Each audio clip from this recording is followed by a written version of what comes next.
تخلیق کے معنی پر غور کرو۔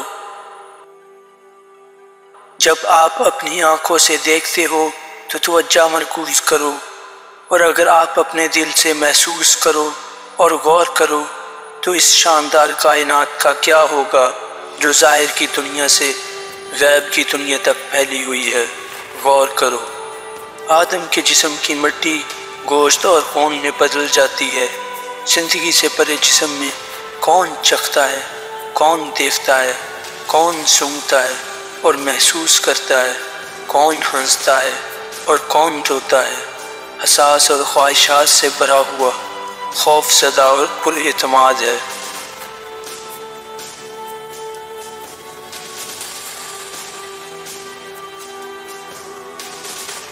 پڑھو، کائنات کی عظیم کتاب قرآن کے ذریعے تخلیق کے خطوط کو پڑھو۔